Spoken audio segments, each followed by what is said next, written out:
قرآنی جغرافیہ کے حوالے سے کہ قرآن پاک میں اللہ پاک نے 26 نبیوں کا تذکرہ فرمایا، اور ان 26 نبیوں کے جو علاقے ہیں وہ 4 ہیں۔ کتنے ہیں؟ عرب، عراق، مصر اور شام۔ چنانچہ عرب کے علاقے میں 6 انبیاء آئے، حضرت آدم علیہ السلام، حضرت ہود علیہ السلام، حضرت صالح علیہ السلام، حضرت شعیب علیہ السلام، حضرت اسماعیل علیہ السلام، اور پیارے نبی حضرت محمد صلی اللہ علیہ وسلم۔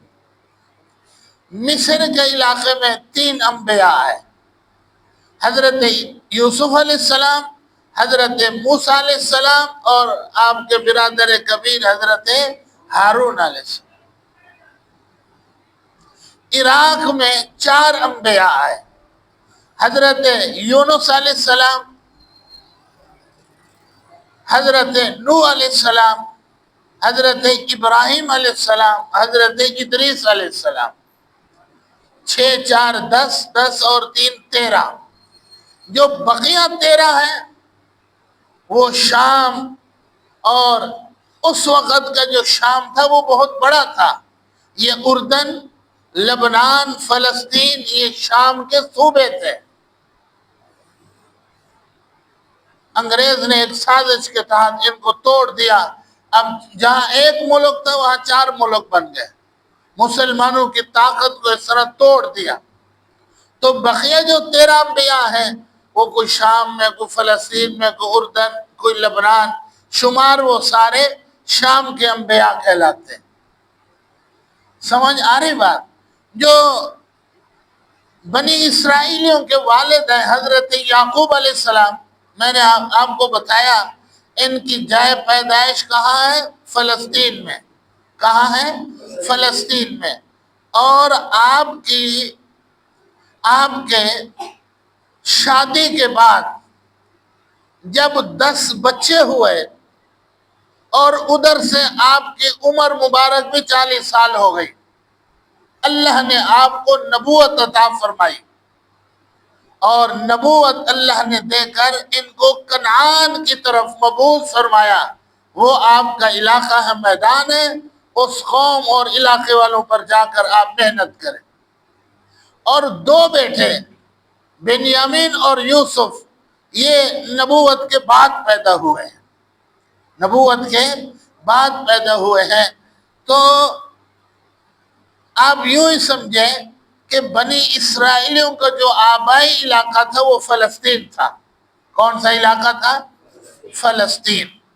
حضرت یوسف علیہ السلام سے 10 بھائیوں کو بہت حسد تھا۔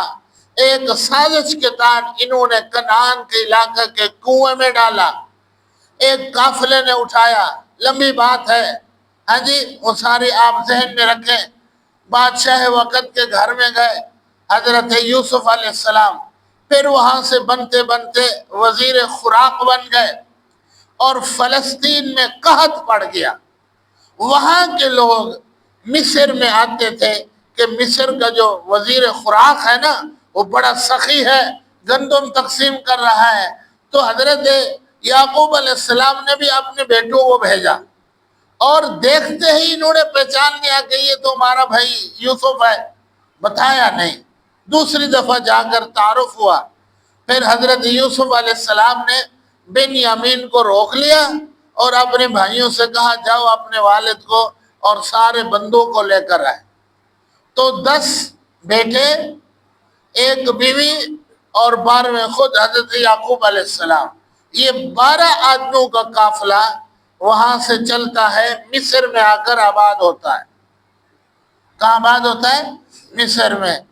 حضرت یوسف علیہ السلام کے زمانے میں تو عزت اور غلبے کے ساتھ رہے یہ بنی اسرائیلی۔ حضرت یوسف علیہ السلام کا وصال ہو گیا، اس کے بعد جو مصر کے لوگ تھے ان کا نام تھا قبطی، قوم تھی قبطی، اور یہ بنی اسرائیلی تھے سبطی۔ تو قبطیوں کی حکومت تھی، عورتوں کو انہوں نے غلام اور نوکر بنایا ہوا تھا، اور قبطیوں نے ان بنی اسرائیلوں سے بڑے بڑے مشکل کام کرواتے ہیں، یہاں تک کہ حضرت موسیٰ علیہ السلام کا دور آ گیا۔ آئے تھے تو 112 آدمی تھے تقریباً، اب یہ زمانے کے سفر کے ساتھ ساتھ حضرت موسیٰ علیہ السلام کے دور میں ان کی تعداد 6 لاکھ تک پہنچ چکی تھی۔ کتنا؟ 6 لاکھ تک۔ حضرت موسیٰ علیہ السلام نے اللہ سے دعا کی، اللہ نے قبول فرمایا چلو ان کو یہاں سے نکالو اور تم اپنا علاقہ فلسطین وہ ادھر جا کے رہو، وہ آباد کرو۔ قوم عمال کا کافر مشرک قوم تھی، وہ وہاں قابض ہو چکی تھی۔ تو وہ لمبی بات ہے، راستے میں 40 سال پریشان رہے۔ راستے میں 40 دنوں کا ہم تو نہیں جہاد کر سکتے، وہ لمبے طاقتور لوگ ہیں، ہم نہیں جہاد کر سکتے ان کے ساتھ۔ بطور سزا کے 40 سال اللہ نے ان کو میدان تی میں گھمایا پھرایا۔ صبح کو سفر شروع کر دے، جب شام ہوتی وہ اسی جگہ پر پہنچے ہوتے جہاں سے صبح سفر شروع کیا تھا۔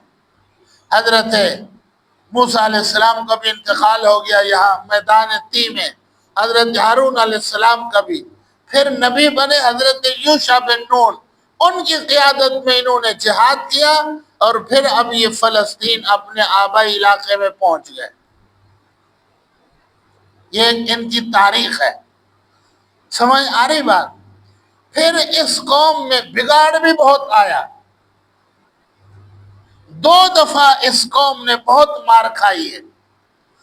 پہلی دفعہ بابل شہر کا بادشاہ، اس نے فلسطین کی اینٹ سے اینٹ بجا دی، اکثر ان یہودیوں کو قتل کیا، اور جو کچھ تھوڑے سے بچ گئے ان کو گرفتار کر کے بابل شہر میں لے گئے، غلام بنائے۔ کچھ سال کے بعد فارس کے بادشاہ نے ان بنی اسرائیلیوں کی یہودیوں کی مدد کی، اس نے حملہ کیا، ان کو آزاد کروایا، فلسطین کا شہر بھی دوبارہ اس نے بنا کر دیا۔ یہ قوم پھر آباد ہو گئی، وہ کھویا ہوا مقام پھر پا لیا، یہاں تک کہ ان کی آخری مرتبہ اصلاح تربیت کے لیے اللہ نے حضرت عیسیٰ علیہ السلام کو بھیجا۔ چند یہودی حضرت عیسیٰ علیہ السلام پر ایمان لائے، ان کا کلمہ پڑھا، جو عیسائی کہلوائے۔ اکثر یہودی ڈٹے رہے حضرت عیسیٰ علیہ السلام پر، اور حضرت مریم پر بہت غلط قسم کے الزامات لگائے، اور یہاں تک کہ انہوں نے ایک پلاننگ بنائی کہ ہم نے حضرت عیسیٰ علیہ السلام کو نعوذ باللہ کیا کرنا ہے؟ قتل کرنا ہے۔ کیا کرنا ہے؟ یہ یہودی ہیں، اللہ نے ان کے پہنچنے سے پہلے زندہ آسمانوں پر اٹھا لیا۔ حضرت عیسیٰ علیہ السلام کے 70 سال گزرنے کے بعد روم کا ایک بادشاہ تھا تیتوس، اس نے عیسائی مذہب قبول کیا۔ دوسری دفعہ اس نے فلسطین پر چڑھائی کی، جیسے بابل شہر کے بادشاہ نے چڑھائی کی، یہودیوں کا قتل عام کیا، کچھ بچے ان کو گرفتار کیا، یہاں تک کہ پورے فلسطین میں عیسائیوں کا قبضہ ہو گیا۔ حضرت عیسیٰ علیہ السلام کے زندہ آسمانوں پر اٹھائے جانے کے 70 سال بعد تیتوس نامی بادشاہ نے ان یہودیوں کا قتل عام بھی کیا، اور فلسطین سے بھی ان کو اس وقت سے لے کر 1948 تک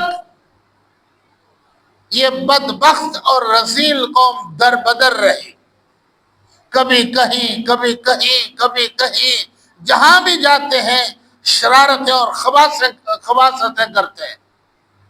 ایک دفعہ اللہ نے پھر ان کو مار کھلائی ہٹلر کے ذریعے سے۔ ہٹلر نے لاکھوں یہودیوں کا قتل عام کیا۔ 3 دفعہ اس قوم پر اللہ نے عذاب بھیجا، پر آج دیکھ لے جو موجودہ یہودی ہے انہی کی نسل ہے، سیدھے نہیں ہوئے، سیدھے نہیں ہوئے۔ تو تیتوس نامی رومی بادشاہ نے ان کا قتل عام کیا، فلسطین سے نکالا، اس وقت سے لے کر 1948 تک یہ در بدر رہے۔ جنگ عظیم اول دوم کے بعد برطانیہ کے تعاون سے 1948 میں انہوں نے اپنی ایک حکومت بنائی گریٹر اسرائیل کے نام سے۔ اب جو موجود حالات ہیں وہ آپ کے سامنے ہیں، میں نے بہت پرانی تاریخ آپ کو سنا دی۔